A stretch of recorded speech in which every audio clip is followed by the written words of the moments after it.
Mister Sen যে ঘরে নেই এটা তো আমি কাউকে বলতে পারবো না, কিন্তু এভাবে কতক্ষণ চুপ করে দরজা বন্ধ করে বসে থাকবো?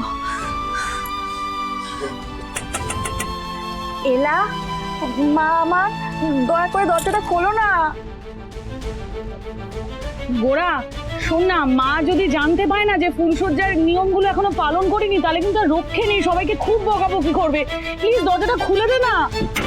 থেকে বেশি বকা তো আমি খাবো, আমি, কারণ নিয়মটা তো আমার করার কথা ছিল, তাই না? এই গোরা, প্লিজ একটা কোনো উপায় বলো আদিমা, আমি সব দিকটা ম্যানেজ করবো কি করে? এরা তো দরজা ভেঙে ফেলবে এবার। How could you do this? And how can you forget that now I'm married? To hell with your marriage life. আর কিসের মরালিটি, কিসের এথিক্স, হ্যাঁ? কিসের?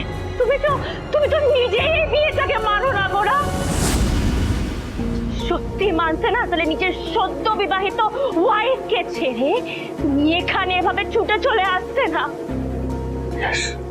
Yes, you're right. ভুল করেছি আমি। যখন আমি সব নিয়ম মেনে বিয়ে করেছি, এলাবশকে স্ত্রী হিসেবে মেনে নিয়েছি, তখন অ্যাজ আ হাজবেন্ড আমার সব রেসপন্সিবিলিটি ফুলফিল করা উচিত। ভুল করেছি আমি। আমাকে ফিরে যেতেই হবে এলাবশের কাছে। I have to.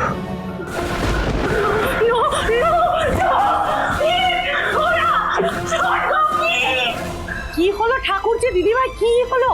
এলা গোড়া করে চিৎকার করছো। ও মাই গড, এখনো ওরা দরজা খোলেনি, আর ওদিকে আমি কৃষ্ণা আর ঐশীর ঘর থেকে ঘুরে চলে এলাম। ছাড়ো, আমি দেখছি। এলা গোড়া, এলা করে বেরো বেরো, আর দরজা বন্ধ করে থাকিস না।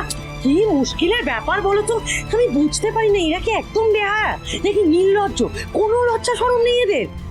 গলা ফাটিয়ে আমরা বড় সিনিয়র হয়ে চিৎকার করছি, ওরা কি কানে তুলো গুজে আছে? তুমি একটু আস্তে কথা বলতে পারো না? মা জেগে গেলে কি হবে? আর এটা তো ঠিক যে আজকের দিন এরকম একটা সিচুয়েশন এসে আমরাই তো ওদের ডিস্টার্ব করছি না, এটা তো উচিত নয়। একটা কাজ করলে তো মিটে যায়, এত ঝামেলা থাকে না। বলছে এই নিয়মটা পালন করা নিয়ে দরকার নেই, মা জিজ্ঞাসা করলে বলবো যে নিয়ম করে নিয়েছি, মিটে গেল। কি বলছো ঠাকুরজি, মাকে মিথ্যে কথা বলবো? হ্যাঁ বলবো। কখনো না। না না, এমনিতেও যদি নিয়ম কানুন পালন না হয়, তখন যদি ওদের কোনো অমঙ্গল হয়, একটা শুভ অশুভ বলেও তো ব্যাপার আছে নাকি? আশ্চর্য তো, মানে এত সুন্দর বিয়ের রিসেপশন ভালো ভালো মিটে গেল, হঠাৎ করে এই শুভ অশুভ চক্করে কি ওদের ঘরে এভাবে ঢুকে পড়বো নাকি? মানে এটা কি ঠিক দেখায়? একটা মিনিমাম ডিসেন্সি বলে তো ব্যাপার আছে। এভাবে দরজা ধাক্কালে তো যে কোনো মুহূর্তে দরজা ভেঙে ঢুকে পড়বে সবাই। কি করবো তাহলে? হ্যাঁ, সব তো জানাজানি হয়ে যাবে, সামলাবো কি করে? গোরা শোন, লক্ষ্মীটি পিসিমণি বলছি, একবার খুলে দে দরজাটা, 10 মিনিটের জন্য আমরা ঢুকবো ভেতরে, প্লিজ। আপনি মিস্টার সেন চলে গেল। মিলন হবে কতদিনে? সোম থেকে রবি প্রতিদিন রাত 9:30টায় স্টার জলসায়।